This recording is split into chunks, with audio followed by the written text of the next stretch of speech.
एक गांव में लीला नाम की एक दूध वाली थी। लीला के पास 2 गाय थीं, जिनसे वो रोज दूध इकट्ठा किया करती थी। दूध इकट्ठा करने के बाद वो गांव-गांव जाकर दूध बेचा करती थी।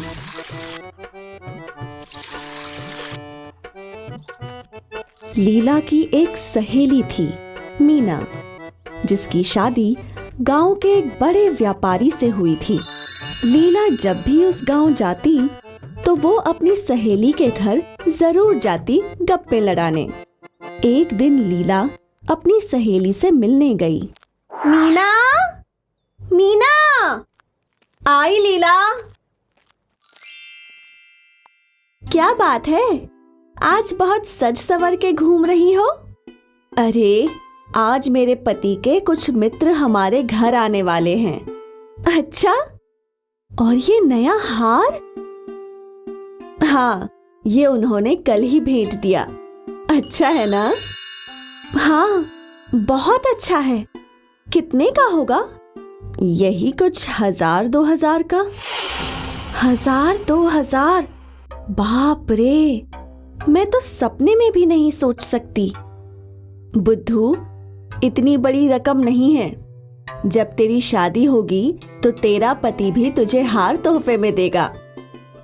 लीला हार का दाम सुनकर सोच में पड़ गई। लीला मीना के घर से निकली। रास्ते भर लीला उसी हार के बारे में सोच रही थी। क्या कभी मेरे पास भी मीना जैसा हार होगा?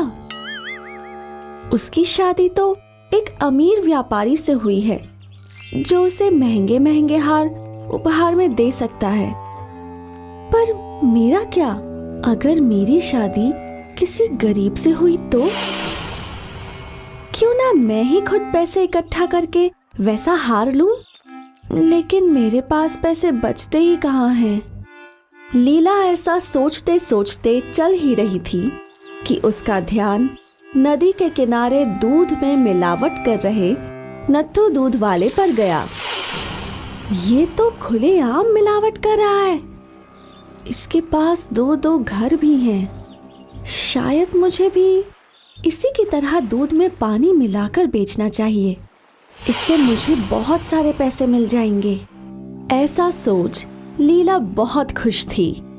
अगले दिन लीला ने रोज की तरह गायों से दूध इकट्ठा किया और फिर उसने उसमें आधा पानी मिलाया। लीला ये दूध लेकर गांव गई। उसने ये दूध गांव वालों को बेचा और अब उसके पास दुगने पैसे थे। अरे वाह, आज तो मैंने दुगने पैसे कमाए हैं। अगर ऐसा ही चलता रहा तो मैं जल्दी हार खरीद पाऊंगी। लीला फिर रोज दूध में पानी मिलाने लगी और बेचने लगी। वो बहुत खुश थी क्योंकि अब वो ज्यादा पैसे कमा रही थी। एक दिन की बात है, लीला नदी के तट पर बैठकर अपने कमाए हुए पैसे गिन रही थी।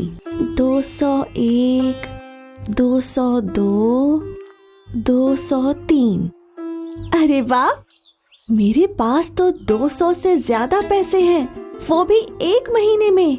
इसका मतलब और 5 महीने में मैं वो हार खरीद पाऊंगी। लीला बहुत खुश थी। उसने नदी के किनारे आराम करने की सोची। जब लीला नदी के किनारे सो रही थी, तभी वहां एक बंदर आया और उसने लीला की पैसे की पोटली उठा ली। लीला की आंख खुल गई। मेरे पैसे वापस दो! बंदर ने वो पोटली पानी में फेंक दी। फिर लीला फूट फूट कर रोने लगी। अरे मेरे पैसे, मुझे मेरे पैसे वापस दे दो। कोई मुझे मेरे पैसे वापस दे दो। तभी वहां जल देवता प्रकट हुए। क्या हुआ लीला? पैसों की पोटली नदी में गिर गई। तुम्हारे पैसे? हाँ, मेरी मेहनत के पैसे। क्या तुमने सच में मेहनत की थी? मैंने उस हार के लिए। वो तुम्हारे मेहनत के पैसे नहीं थे, इसलिए वो तुम्हें नहीं मिलेंगे। तुमने दूध में मिलावट करके दूसरों को ठग के वो पैसे कमाए थे। वो पाप की कमाई थी। मैं समझ गई देव, मुझे माफ कर दीजिए। अब मैं कभी भी धोखेबाजी से पैसे नहीं कमाऊंगी। लीला को अपनी गलती समझ में आ गई और उससे ये भी सीख मिली कि लालच करके बेईमानी से कोई भी अच्छी चीज प्राप्त नहीं होती।